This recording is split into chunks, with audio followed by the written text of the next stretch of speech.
हमने पूरा जो हमारी मेहनत का पैसा था वो सब लगा के पैसे ये लिए थे। This was to be elite society. Court ने इंश्योर किया कि सबका पैसा जिन्होंने लगाया है उसमें वो वापस किया जाए।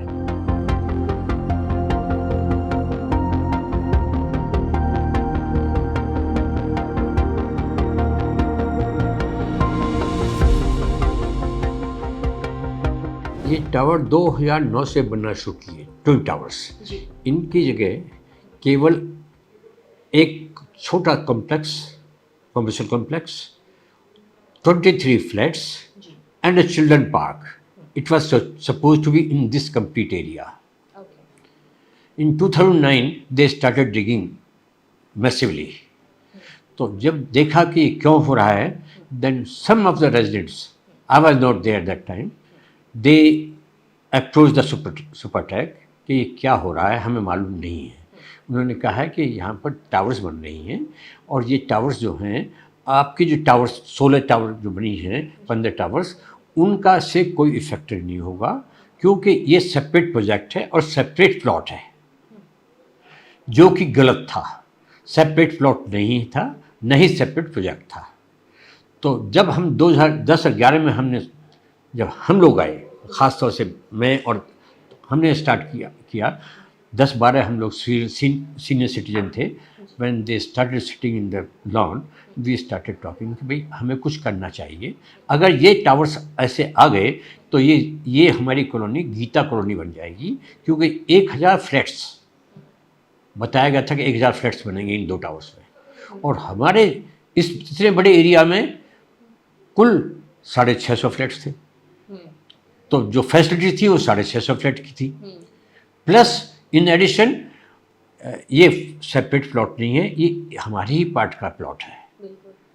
तो उसके बाद में हमने सुपरटेक से कॉन्टेक्ट किया, नोएडा अथॉरिटी से कॉन्टेक्ट किया कि हमें ये बताइए क्या हो रहा है, लेकिन ना सुपरटेक ने बताया और ना ही नोएडा अथॉरिटी ने बताया। हमने जब कहा कि हमें एक लेआउट प्लान दे दीजिए, इसका नक्शा दे दीजिए, तो नोएडा अथॉरिटी ने मना कर दिया कि हम नहीं दे सकते, क्योंकि सुपरटेक बोलता है कि इनको प्रोवाइड मत करो, जबकि उनके खुद के ऑर्डर्स थे कि इनका जो लेआउट प्लान इस साइट पर डिस्प्ले होगा। दैट क्लियरली शोज कि इनमें दोनों में कनामिस था, दोनों का मिली भगत थी। मिली भगत आप दोनों को मानिए, अथॉरिटी और बिल्डर में जो मिली भगत होती है उसका क्या मतलब होता है वो आप जानते हैं। हमने पुलिस को कहा कि भाई ये सेपरेट प्लॉट नहीं है। पुलिस ने भी इन्वेस्टिगेशन किया कि सेपरेट प्लॉट नहीं है, लेकिन फिर उसको दबा दिया गया।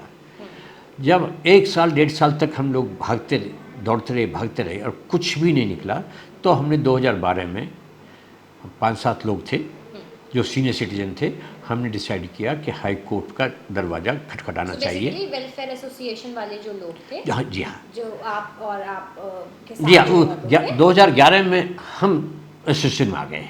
2011 से पहले हम एसोसिएशन में कोई भी नहीं था। जो 4 या 5 आदमी जिन्होंने फाइट किया है केस, उस टाइम ये कोई नहीं थे। नए लड़के थे जो अपना जॉब करते थे। उनको बता दिया जाएगा था अपनी फैमिलीज को देखो, तुम इसमें इन्वॉल्व मत हो। एसोसिएशन में ही तब वो लोग थे। अब फिर उसके बाद आप लोग 2011 में आए। 11 में आए। तो 11 से हमने स्टार्ट किया, और जो जर्नी मैं बता रहा हूँ कि कम से कम 50 बार नोएडा अथॉरिटी गए, 10 बार पुलिस गए, 50 बार हम सुपरटेक से मिले, लेकिन कोई भी रिजल्ट नहीं निकला और कोई हमें डॉक्यूमेंट नहीं मिला। तो 2012 में हम हाई कोर्ट का हमने कहा हाई कोर्ट में सी मिलेगा, अदरवाइज नहीं मिलेगा।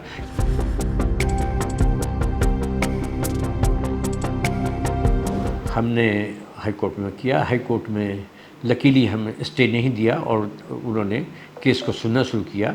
इन्होंने कंस्ट्रक्शन स्पीड अप कर दिया, दिन और रात 2 शिफ्ट में इन्होंने कंस्ट्रक्शन शुरू कर दिया, और उन्होंने 1.5 साल के अंदर 32 स्टोरी बना दी। और परमिशन कितने की थी? परमिशन तो इन्होंने 40 स्टोरी की ली हुई है, जो फॉर नोएडा अथॉरिटी से। वही तो दिस 2009 में और 2012 में।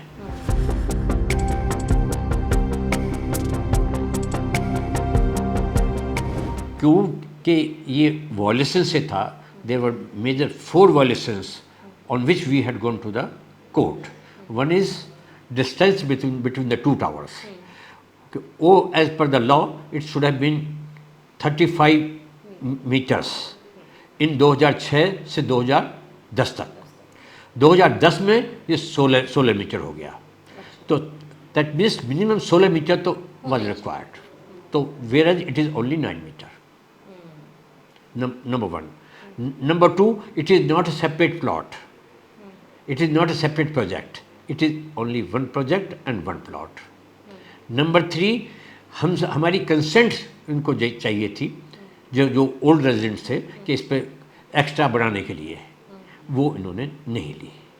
और मिनिमम डिस्टेंस क्यों क्रिएट होता है कि जितनी बड़ी ऊंची टावर होंगी उतना ही डिस्टेंस ज़्यादा होगा। उसके ऊपर 3 फैक्टर्स डिपेंड करते हैं, light, air and fire precautions, fire safety. ये तीनों ही वायलेट होते थे as per the law, and that is why we were very sure कि we are going to win this case and we will not lose it, and we had gone it on these 3 bases.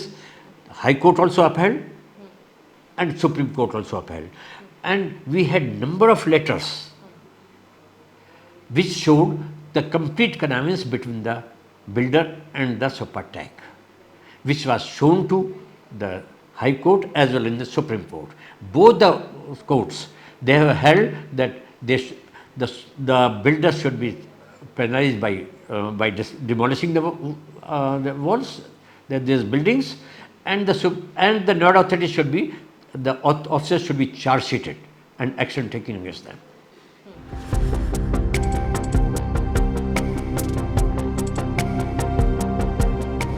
ऐसा है, जो customers थे उस 2 towers के बीच में, उसके लिए हाई कोर्ट ने बड़ा अच्छा जजमेंट दिया था कि if they want they should be given their capital money along with 14% interest.